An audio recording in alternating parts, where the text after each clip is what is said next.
Commandant General Pearse, as President of the Provisional Government, has issued a proclamation to the citizens of Dublin in which he salutes them on the momentous occasion of the proclamation of an Irish Republic and claims for the Republic the allegiance and support of every man and woman of Dublin who believes in Ireland's right to be free. Citizens can help the Republican forces by building barricades in the streets to impede the advance of the British forces. Up with the barricades. Large areas in the west, south and southeast are now in arms for the Irish Republic. Signed, P.H. Pearse, Commandant General. Up with the barricades. Sure, around here they'd as soon as kill us if they had the chance. And can't we see the fires burn the city down with our own eyes? What do they think we are? Sure, the whole thing is daft. Why are we out fighting them like the Boers out in the streets instead of locked up inside a pile of bloody buildings like rats? Did the Commandant leave any orders? He said the fighting was going well, and that our position was so well in hand, nothing could stop Republican victory.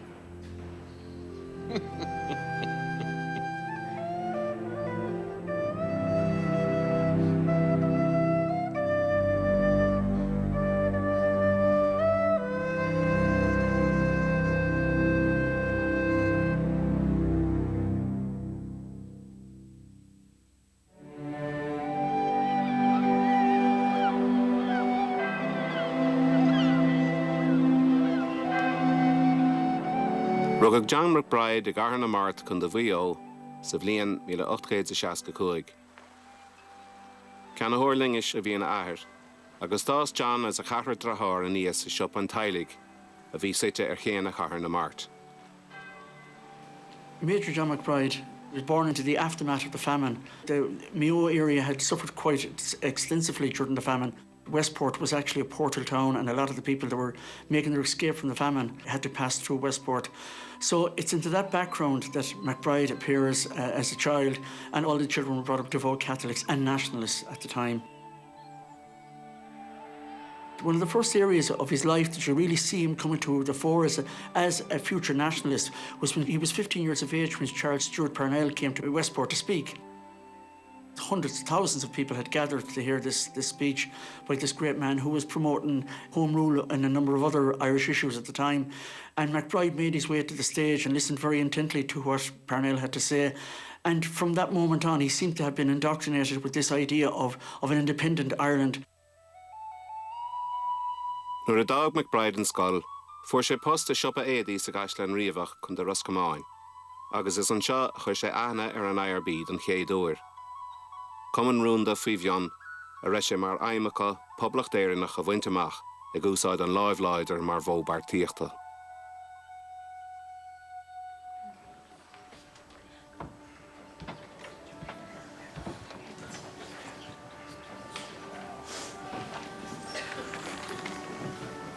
Bhog McBride go blá clia in 80 na Chahéin, agus ghlac sé páirt in glúiseachtaí éagsúil an sin, glúiseachtaí náisiúnacha éagsúil, ina measc bhí an cumann litir Celtach. He became part of the nationalist milieu that was going on at the time. There were loads of societies set up, literary, historical societies, and among those was the Celtic Literary Society, whose leading member was Arthur Griffith. Though savage force and subtle schemes and alien rule through ages lasting have swept your land like lava streams, its wealth and name and nature. Arthur Griffith was a Dubliner. He was born in Upper Dominic Street near Constitution Hill, educated by the Christian Brothers. He left school by about 13 or 14, but he's an extremely able person and was really spending the next few years reading, educating himself. He went into printing and worked in the Independent. The Independent was actually an IRB cell, and by the 1880s he was in pretty clear Republican organisations. Face not your foe with bosom bare, nor hide your chains in pleasure's garlands. The wise man arms to combat wrong, the brave man clears a den of lions. The true man spurns the helot song, the free man's friend is self-reliance. He was a very outspoken young man, McBride was, and it was in Dublin that he became more well known in the IRB circles and the JA circles. And he represented the Irish Nationalist Society in Chicago in 1895. And again, in 1896, he was back in the United States as a representative of the IRB. Well, Griffith? John, you're back. And how are all of our friends in Chicago? Well, they send their support, although with all your talk of self-reliance, they might worry that it's unwarranted. Now, John, if we don't set and keep the ball of patriotism rolling ourselves, it is impossible for our nearest and dearest exiles to achieve anything for us. The work is ours and ours alone. God helps those who help themselves. A resolution was passed in Chicago to strike a blow at English power abroad while we await an opportunity at home. There's talk of Canada, South Africa. Gill and Briscoe are preparing to leave for Johannesburg. Very good. Very good. Right. Sa bhliain míle 1896, chuaigh John McBride go dtí an Afric Heas. Áit a fuair sé obair mar bheasúnaí I mínach óir Garda Johannesburg. Bhí cogadh ar tíbris amach sa régiún, iad na Saasnig is na cólínig ón Ísiltír, nó na bórig mar a thugtaí ortha. Agus bacachas de éarnach ar nós McBride, gur deis actríochta bhí an seo. Chumá le seans ar bhuile a bhóla in ag impaireacht an Bratainine. Daoine de lucht imircach a tháinig ón Ísiltír go dtí an Afric Heas a bheith for a bhór na mórach.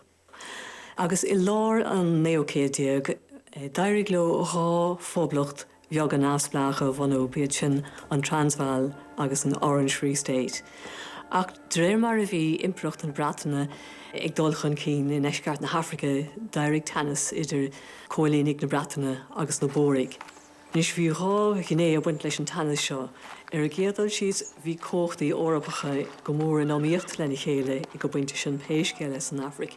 Ina hananta san, bhíothas ag teachta ar hefras mór mianrach ag an am, agus chothí sé sin tanas leis. Well, lads, how are we getting on? Right, Jesus, that's a lot of dynamite. What are we doing? Are we blowing up a mine shaft or the Houses of Parliament?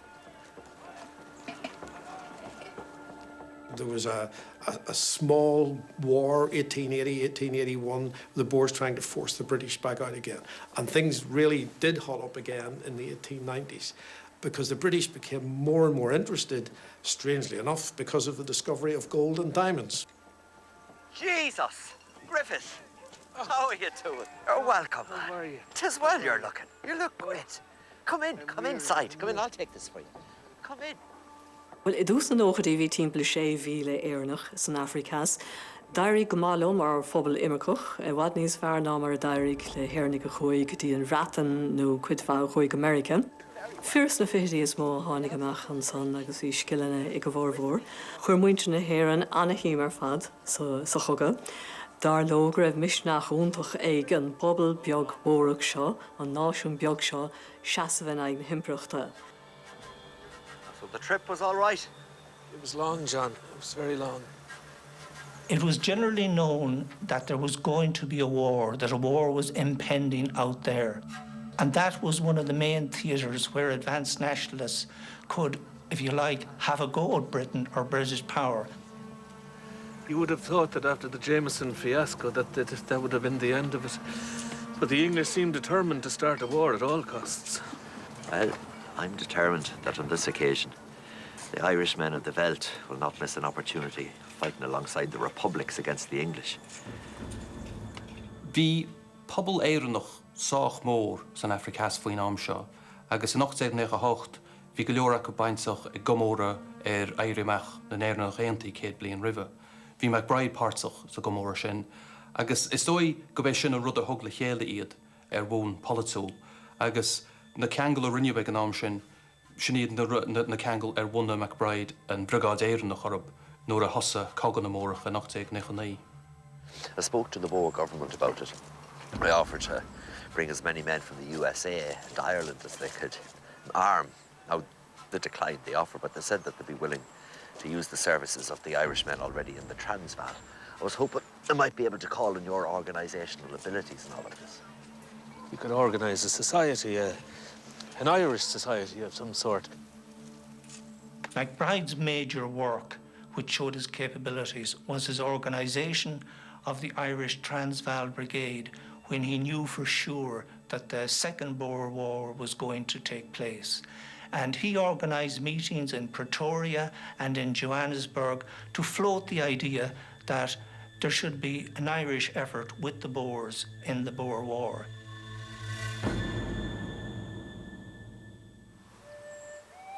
Each one of you is a representative of the Irish nation. Every man in the Irish Brigade is a soldier of freedom. And the knowledge that we are fighting in the sacred cause of liberty, that in itself is our ample reward. The example of the great Boers, and we Irishmen who fight alongside them, will hopefully serve as a stimulus to our people at home, and bid them not put their trust in craving to an iniquitous British Parliament, but to lift up their hands, shoulder a trusty pike or musket, and fight like men. McBride's role in it, people would say that he was fighting for the Boers. In fact, what he was really fighting for was Ireland.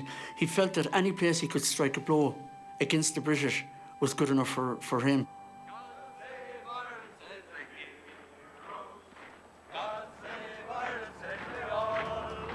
Whether on the scaffold high or the battlefield we die, oh, no matter when, where, and here we fall. God save Ireland, save the heroes. God save Ireland, save the heroes.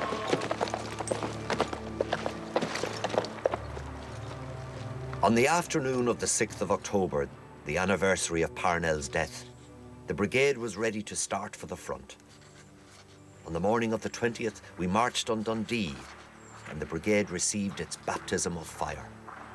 Every man was alert, active, and determined, the one thing being uppermost in their minds, that of upholding the honour and dignity of their beloved country. During the course of the battle, the boys had, for the first time, the satisfaction of pouring a few volleys into the enemy's ranks. Steady, lads! Keep it steady! More ammunition on the right there, lads! Go! Go! So the war continued right down, and the brigade were part of battles at Spion Cop, Colenso. Eventually, they came to Ladysmith, which the British had barricaded themselves into, and that siege went on for weeks and weeks. Hepworth Hill is an eminence of considerable height, some 7,000 yards from Ladysmith. Commandant Seachtar was in command on the hill, and he placed the Carmelo Commando to the left of his guns and the Irish Brigade to the right. It was the centre of the Boer position, and it was on this hill that the enemy made their principal attack. We naturally felt very proud at being placed in so prominent a position in the big fight. Altogether, the brigade suffered heavily, our killed and wounded numbering a dozen. But the conduct of the brigade that day won the admiration of the whole Boer army. "Alamak Teague," said one old Boer. "These Irishmen fear neither God nor the big guns." And a lot of British soldiers were captured there, and they were put into a corral, and McBride's brigade was guarding them. And he writes in his account of the brigade that to the utter embarrassment of many of his men, they discovered that many of the British soldiers were Dubliners, whom they knew, and some of his men had been in school in Dublin with some of the British soldiers. He tried to get permission to get them to transfer to his Irish brigade, but the Boer army wouldn't agree to that.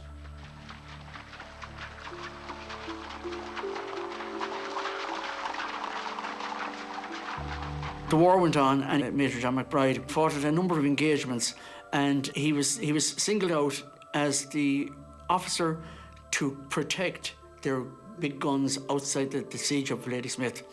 And they did it for a month, because the British had made 2 attempts, either to destroy the guns or capture them, but McBride and his Irish unit held the day for them, and they did so for over a month. McBride showed exceptional courage. He acted very bravely during the war. In fact, he acted foolhardy at times during the war, but they were adventurers.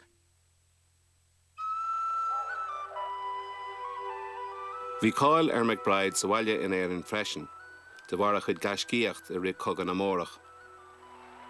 Bunaíodh McBride clubs sna pobal náisiúnacha agus scapag na scéalta go forleathan faoi gasca na mórach agus faoin rigáid éireannach. Bhí sí mór a gaga na mórach Somália in éireann. Bhí glóiseacht láid a go má a chur an a chogad, a chur an na Breataine agus a chur hon na mórach. Arthur Griffith and Willie Rooney had recently set up the newspaper, The United Irishman, and naturally in the paper, particularly Griffith, after returning from South Africa and knowing the situation out there, he wrote loads of articles, and the Irish Brigade exploits and McBride received massive coverage in the United Irishman. Maud Gonne, who knew Arthur Griffith well at this stage, John O'Leary, they set up the Irish Transvaal Society. Maud Gonne, for example, speaks at an open-air meeting in the Customs House. 20,000 people were supposed to have been there. They're talking about the Transvaal, and then they decide after that to set up an Irish Transvaal Committee. Bhí Drom anna himúil sásta takeú leis an Irish Transvaal Committee. Bhí buinte ag James Connolly leis an iarracht ag an am. Bhí sé féin ar an gcoiste i meastaí na tháinig chuidas na cruinnithe bhí an file, W.B. Yeats mar hampla, thug Michael Davitt raibh cáil ar ón bhainte bhí ag le bunú chuna na talún. Bhí buinte go héin leis an Drom sa chuma. And siad na haimena bhí ag an glúiseacht seo ná cás na mórach a churchan cín na measc an phobal, airgad a bhailiú dóibh, heasta go ortha chár chur amach chomá. The Irish Transvaal Committee organised protests, marches, demonstrations, and they created a flag for the Irish Brigade. Maud Gonne was the person, apparently, who designed this flag and presented it. It was sent to South Africa. Agus bhí go leor daoine cheap go raibh na bóraí a bhí an ceart, agus go raibh McBride a bhí an ceart, gus na héirní sin a bhí a cuidiú leis na bóraí. Mar sin, ribh sin ní ra annach anam beag go leor i measc náisiúntóirí, ach maiall ar a chuid éibre leis an murgáid éireannach san Africás. Bhí cáil mhór cáil mar saidiúr gascach sa gaga seo san Africás. Eventually, the war turned against the Boers and, of course, against Major John McBride. And they had to start to fall back to unknown territories, and it turned into a type of guerrilla war at the time. And because the Irish Brigade didn't know the terrain and all of that, it was decided that they would be demobbed. And so there ended the Transvaal Brigade. It had gone through 12 months campaigning, had engaged in a score of fights, had been entrusted with much special and dangerous duty by the Boer generals, and had reached the end. It had left behind it a record which will for many generations preserve in Transvaal homes the fighting tradition of the Irish race. For those comrades who sacrificed their lives in that sacred cause of liberty, I pray God's rest.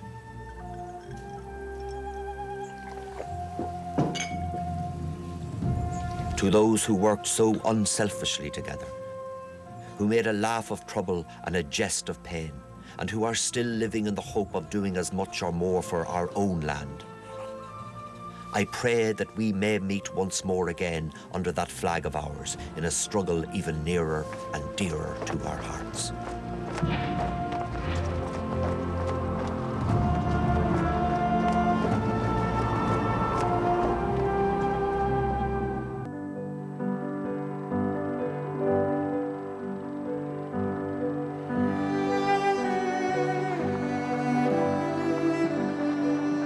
Agus deire tagathe lena chuid achtaríochta leis an mrgáid éireannach, Dog John McBride in Africás.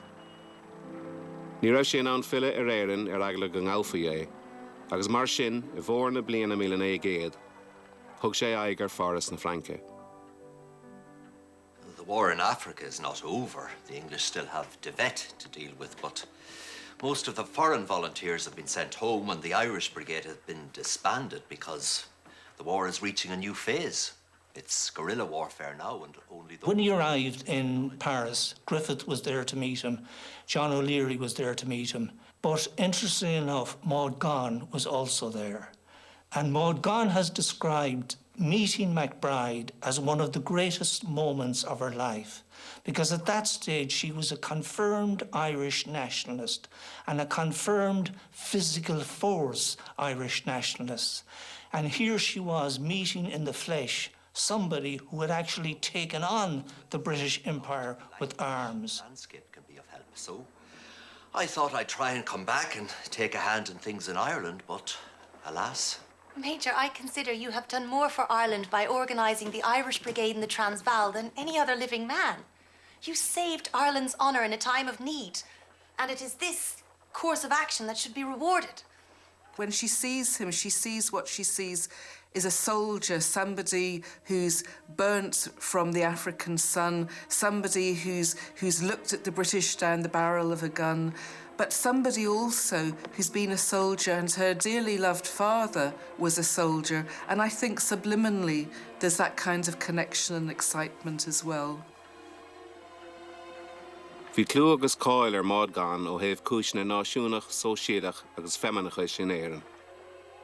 Drom sever angla éireannach a bhí ina muintir, agus bhí blianta fada caiteachí sa rank. Áit a raibh caidir of Rómán súlachaí le fear pósta, pulatóir dar a bhanam Lucian Míl Bhai, agus a raibh lanamhací leis, Colleen dar a bhanam Ísalt. Ba spéir bhaní Maud Gonne, agus a sumí fear a bhí ina díag, in a mask an fila W.B. Yeats, a dír hí go minic é a fósa. Everyone who talks about Maud Gonne, they all mention her beauty as the first thing. Yeats talks about the sort of burning eyes, that burning look that she has, and I think the eyes capture a lot of it. And may I also take this opportunity of thanking you for the wonderful flag that your Inyan and Heron sent out. It's impossible to describe the joy and enthusiasm it brought to the men of the Irish Brigade.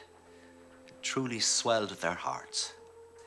Nuair a thosa caidir a fás idir McBride agus Maud Gonne, bhí go leor cards a lob a cheap nach neireach lob, gur ha numar go difriocht a atrap. Bhí canál cúlra an sever ag Maud Gonne, agus bhí si an neamhsplách, bhí cáil ar a hain as a stóm hain mar dara. Arthur Griffith writes and says, you know, Queen, you're my only woman friend. Other than Willie Rooney, John McBride is my only friend. You know, I love you both, but you're so unconventional, he's so conventional. This marriage won't work. Please don't get married. I think Griffith was coming from this angle that they would be better off friends and fighting the same cause than husband and wife fighting each other. And this is what he felt, and this is exactly what happened. Fós McBride agus Maud Gonne I 1903, agus rugga go amach Sean McBride I mí anar na bliana dar gceann.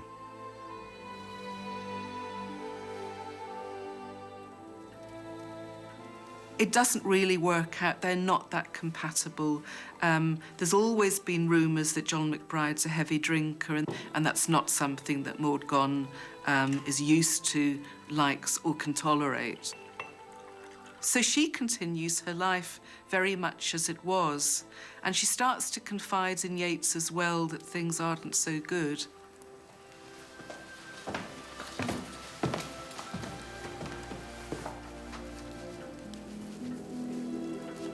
John?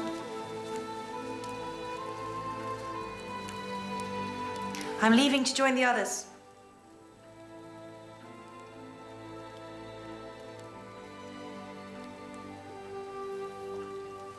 See you later, then.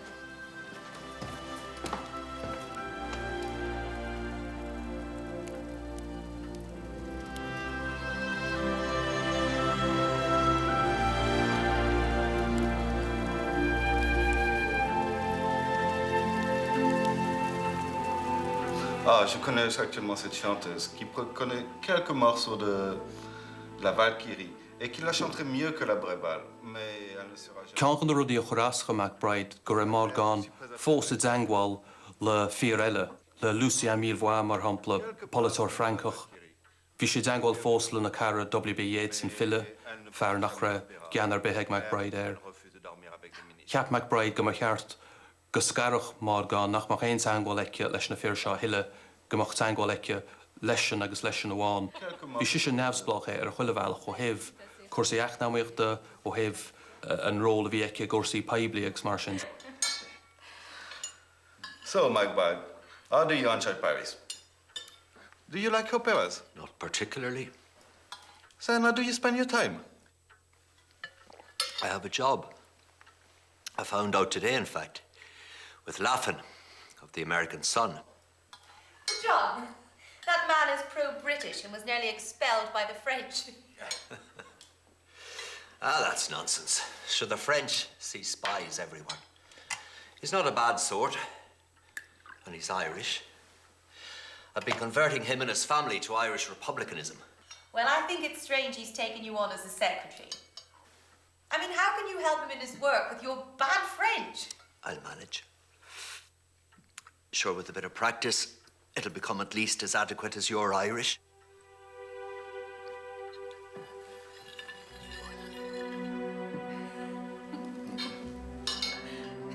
And John, too, knew that a big mistake had been made, and he decided that he would take his chances and leave the marriage and come back to Dublin. And in November 1904, he wrote a letter to Maud outlining his reasons for leaving the marriage, and he advised her that he wanted the baby boy to be raised by his own mother in Westport. Like before I left Paris, I wrote her a letter and left it for her. I wrote that she was a weak imitation of a weak man, and that she lacked all womanly graces, and that she was a liar. Nuair a chola mád gan faoin méid a bhí ag McBride, haistil sí go London, mar a leabhar sí lena diliadóir faoin amach seán a ágant faoin na cúram. When she arrived in London, what she did was she consulted her own family solicitor, and she brought allegations against John during the marriage. The only allegation that she brought personally herself was that he had been drunk and that he had kicked her at one stage. She met my brother in London with her solicitor, and she said that they were preparing a document. They were preparing a document that I should sign at once, or they would take an action for criminal assault against me. Now, in this document, I had to admit to an act of gross indecency. I had to give up total control of my boy to her and her English friends. Or then I had to emigrate to America and never come back. Bhí ag cards a McBride agus cards a gan freisin gomach scannal mór an dohar a holscar seo, agus rinne cards a íirecht adran a dhéanana a gur a réiteach a dhéana atrop féchans a raibh ein bhealach eile leis an scéal a úscails ach hepar na híireachta sin agus chua an cás chun córsa.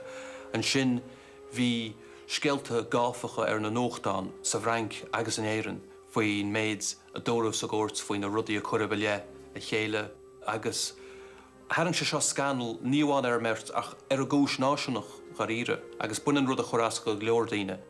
The Unionist papers in Dublin were absolutely thrilled that two icons of Irish nationalism would attack each other in public court like this.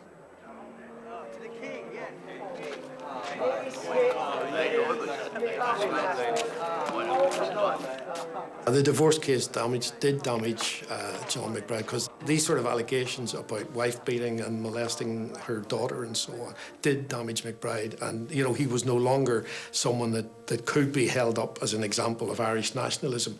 The Catholic Church pretty well destroyed Parnell in 1891. And so any suggestion of that sort of impropriety is just simply anathema. Did I hear you saying that you were in Ladysmith? That's right. Did you have a good time? Yes, mate. That's right, mate. It's funny because I thought you were very cowardly and Lady Smith. That's I was all thinking right to say, sir. British cowards is what you Put your paws! Take that.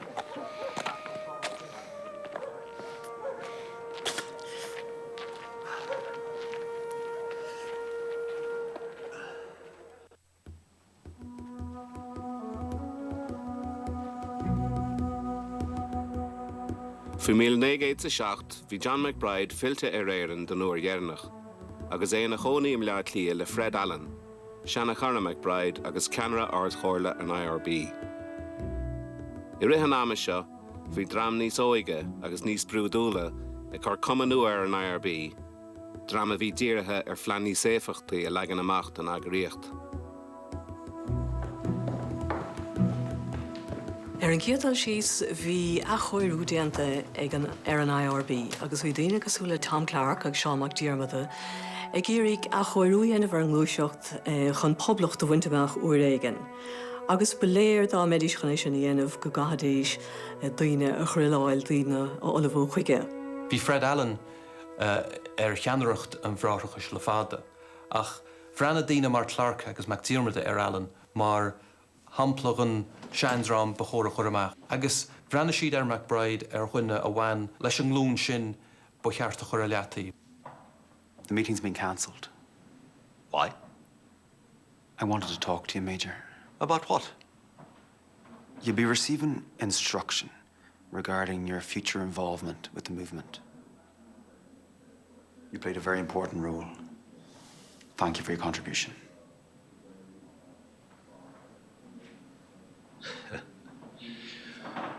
We'll see what O'Leary has to say about this, young man. O'Leary's dead, John.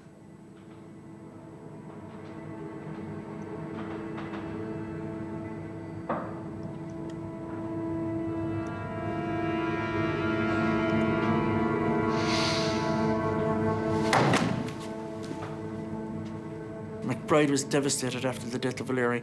He felt that, a part of Ireland died when O'Leary went to the grave. McBride, personally, it was not a great time of his life. He had the aftermath of the divorce case. He knew the British were watching him. John O'Leary, his great friend, had actually died, and he was at a low ebb in his life.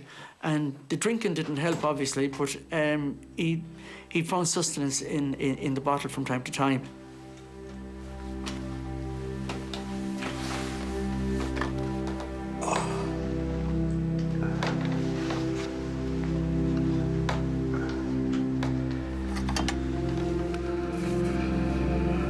In 1908 scríobh John McBride nóta garbh ar chlúdach litrach. To fight in Ireland and for Ireland is the great ambition of my life.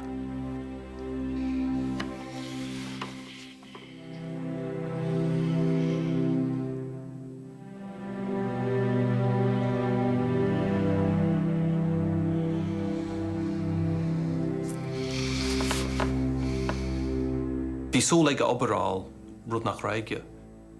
Chur sé isteach ar fosna éagsúla le bardasá lia go mórmór. Agus tá anam le feiceáil fós I dúriscí na bólíní ach bhí sé tucaí faoi deire go nach raise chu suntas a céanna. Agus fear rins blianta sin go dtí go bhfuair sé post le bardasá lia, ní raibh sé chu suntasach. This instruction from the Water Bailiff's office, did you process this? I did, sir. Well, you haven't put a stamp on it. I must have forgotten. I'll do it now. Ina dhé sin, tá sé le feiceáil níos minicí a caint ar chruinní náisiúnach agus ó cáitechaí poblachtach agus mar sin é.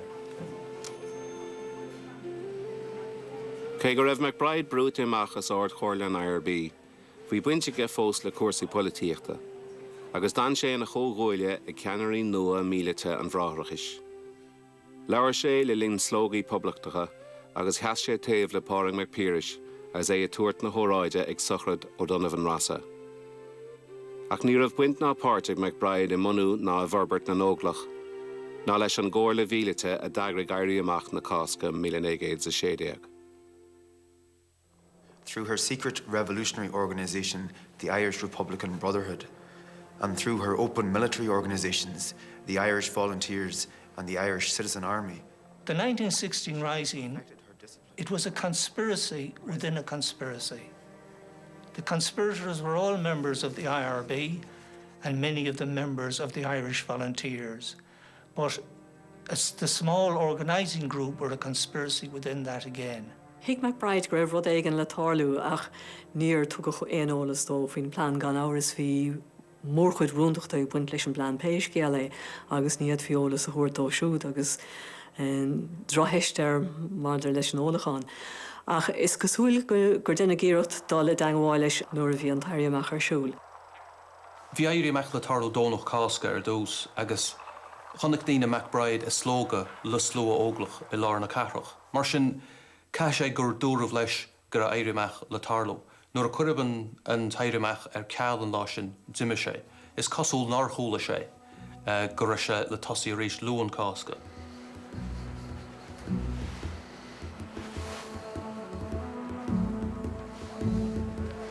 McBride on Easter Monday morning left Fred Allen's house, where he was a lodger, to come into Dublin to meet his brother, Dr. Anthony. And he was getting married on the Wednesday of Easter week. And John McBride was to be his best man. Bhí culla go bhir, bhí hata lia bhí mead a siúl aige. Is cinnte nach raibh sé léas de lai éiríamach.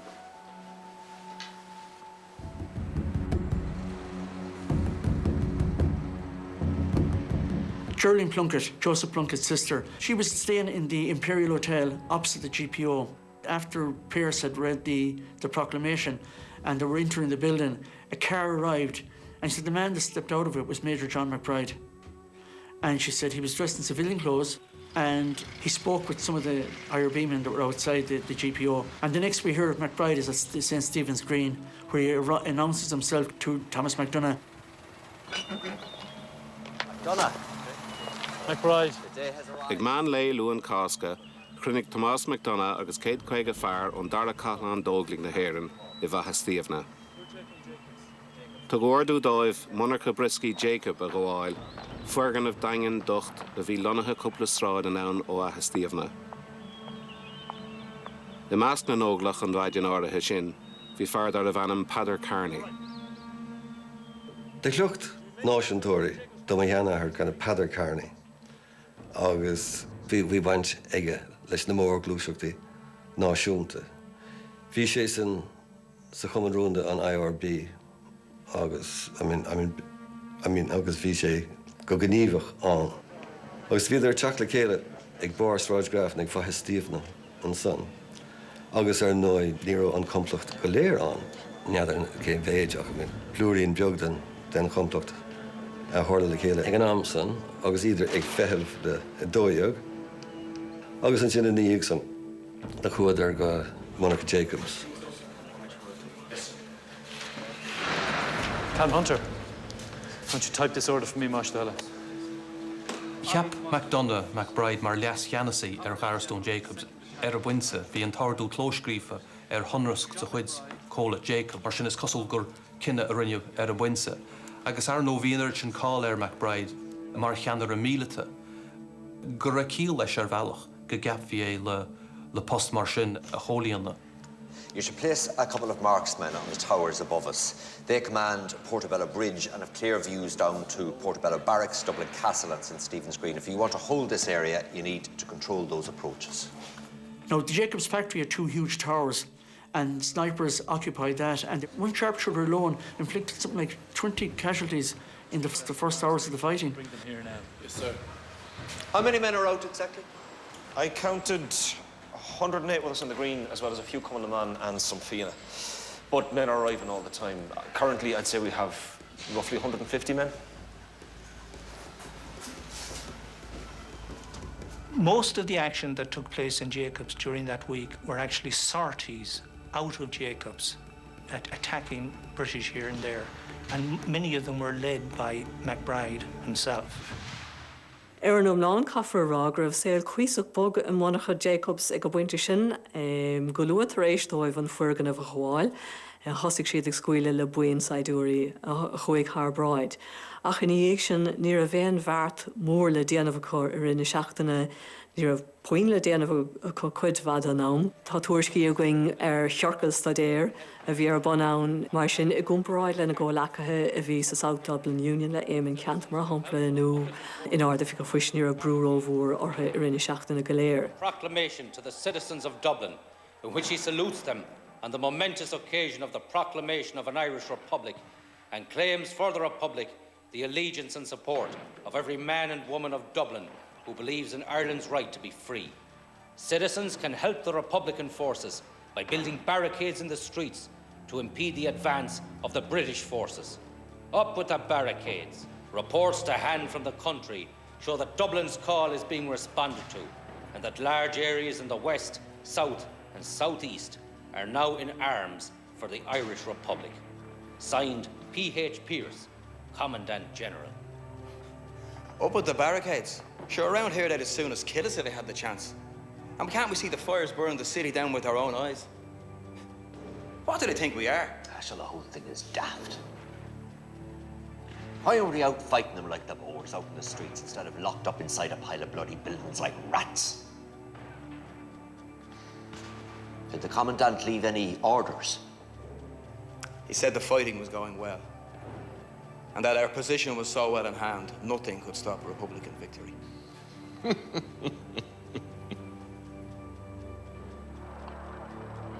Cé go raibh rebelúnathe bhanach Jacob rééisúnta sláán i ra heachtainna cásca, ní raibh an tá céine ar a gcuid comráide ar fad. Phléasc fórsaí hasna go leor de bhanáid in a rebelúnathe, a fágáil ceantar lána den chathair scrista dóite.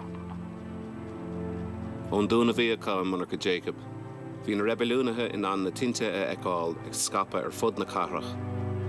Agus ar an sathran, de réir mar bhí an Pearsach ag géile, bhí idir siúd águs an tain in aig aon únsaí a bháin eile. When Pearse surrendered, General Lowe arrived up to Jacobs to see MacDonagh, who was second in command to Pearse now that Pearse had surrendered. And General Lowe told MacDonagh what the situation was, and General Lowe gave MacDonagh 3 hours to surrender, or else they would shell Jacobs.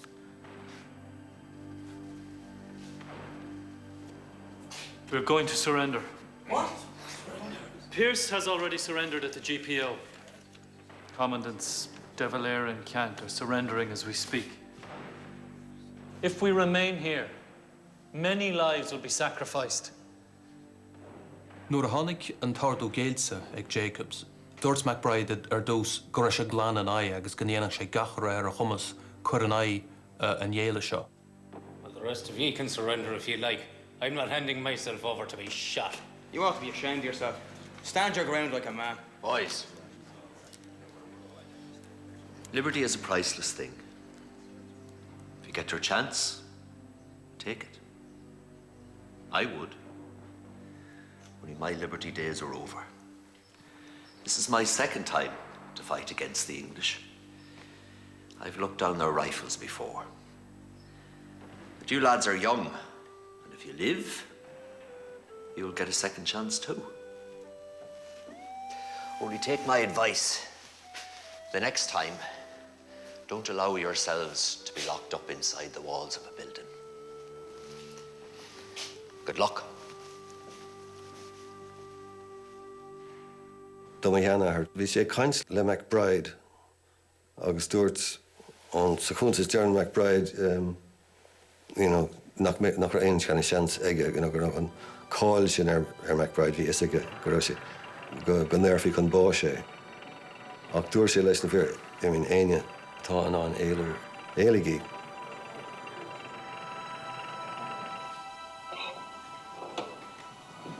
Then they were marched off to Richmond Barracks like everybody else, and they were in the gymnasium, and the special branch and the police were going around identifying who was who.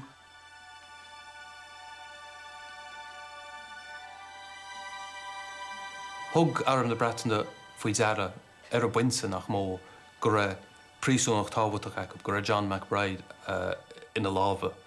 Bhí cáil siúd I measc arm na bratan na freisin as méid a bhí déantaige san Africas, cé gur drochaáil a bhí an. Nuair a gábh thug sé láh pistol a bhí aige a tugamhró san Africas a suchta a chud seirbhí sin, agus nuair a lééisaidir a animéir chuis sé ag efigach agus dúirt gur John McBride a bhí an.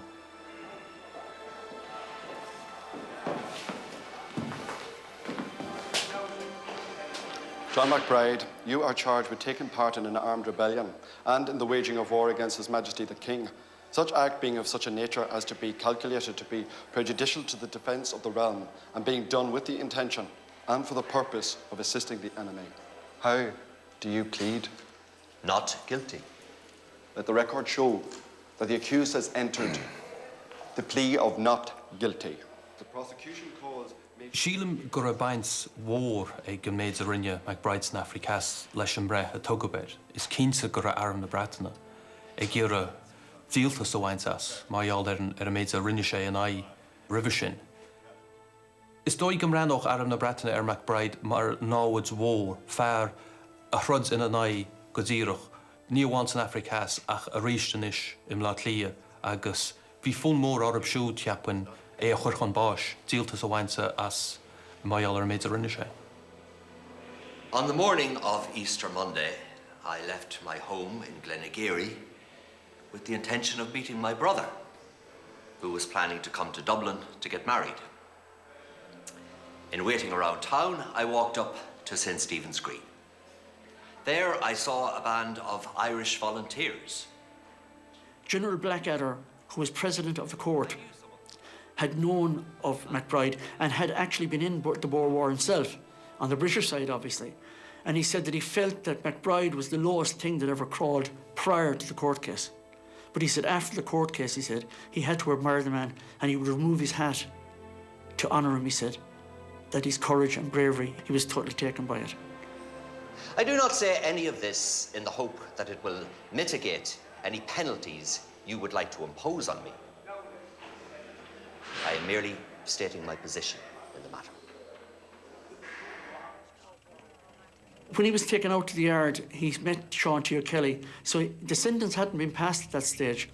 And he's told Sean T. O'Kelly, he said, I know what the sentence is going to be. And that was on the 4th of May, 1916. And he said, there's only one outcome for me. He said, I faced these men before. He said, I've sinned against them. And now the time is coming.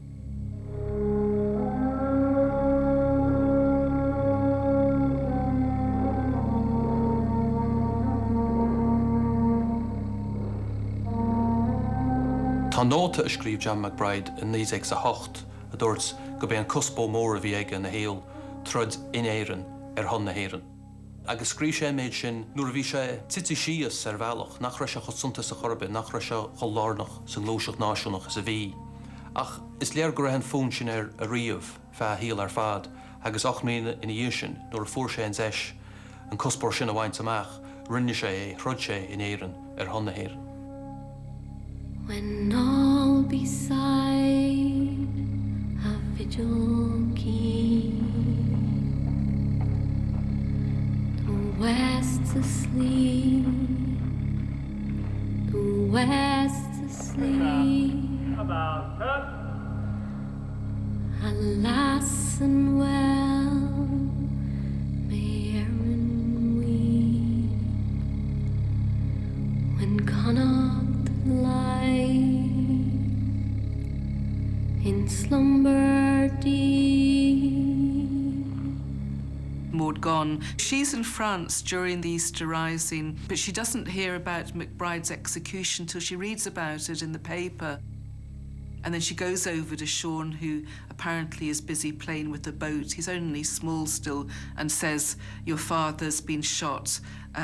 He wasn't good to us, but now we can remember his name with honour. Their lake and plain smile fair and free. Mid rocks their garden chivalry. Sing, oh,